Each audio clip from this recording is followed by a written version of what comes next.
ક્યાં આવ્યું? તમિલનાડુ. તમિલનાડુમાં ક્યાં? તાંજોર. સમય તો 1003. બીજું શેનું મંદિર? તો કે ભગવાન શિવનું. નીતિ નીતિ જ્યાં વેદ વહે છે, મારું ચિતડું જ્યાં જાવા ચાહે છે, સારા જગમાં છે તું.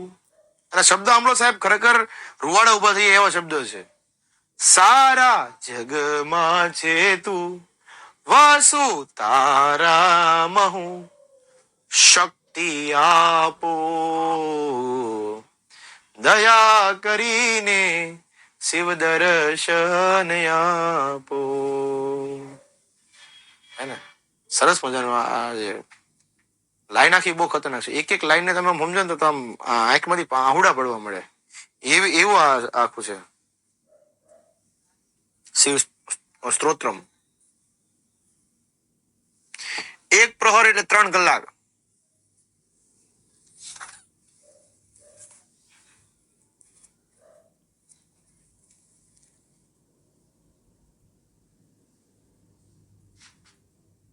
એકમાં કઈક પડ્યું લાગે છે.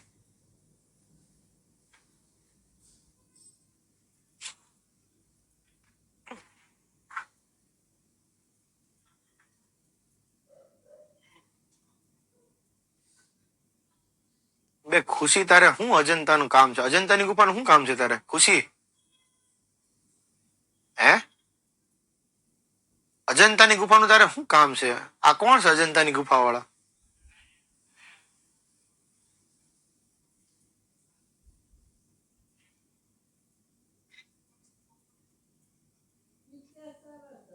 ચોગાન એટલે મંદિર, માર્બલ એટલે પથ્થર. ચાલો નેક્સ્ટ. ચોલ વંશના રાજ પ્રથમે મંદિર બનાવ્યું છે, તેથી તેનું નામ પડી ગયું રાજેશ્વર મંદિર. ચોલ વંશના રાજા રાજ પ્રથમે મંદિર બનાવ્યું, તેથી મંદિરનું બીજું નામ પડ્યું રાજેશ્વર મંદિર. કોઈ એવું પૂછે કે બૃહદેશ્વર મંદિરનું બીજું નામ જણાવો, તો એને કહેવાનું રાજેશ્વર મંદિર.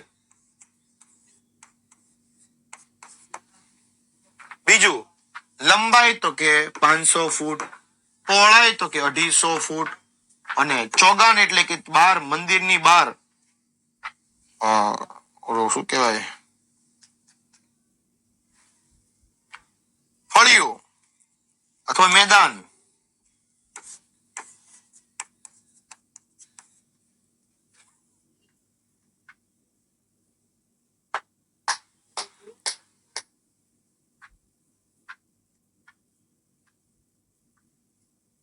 ચાલો રેડી. નેક્સ્ટ.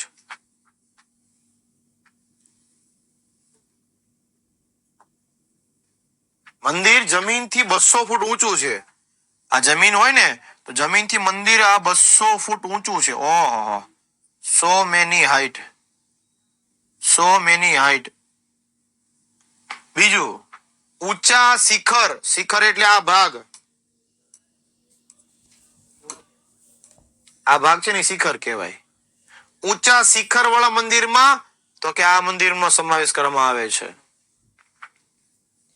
બીજું, ભવ્ય શિખર, વિશાળ કદ અને કલાત્મક સુશોભન, ડિઝાઇન સારી છે, જેના કારણે આ મંદિરનો વારસો બેનમૂન છે. બેનમૂન એટલે સૌથી શ્રેષ્ઠ. એનો ગુજરાતીનો અર્થ એવો થાય કે એના જેવું કોઈ હોઈ શકે નહીં. એને બેનમૂન કહેવાય. બીજું, દ્રવિડ શૈલીમાં નિર્માણ પામ્યું છે, અને દક્ષિણ ભારતમાં સારામાં સારા મંદિર જોવા હોય તો આ મંદિરને જોવા જઈ શકાય છે.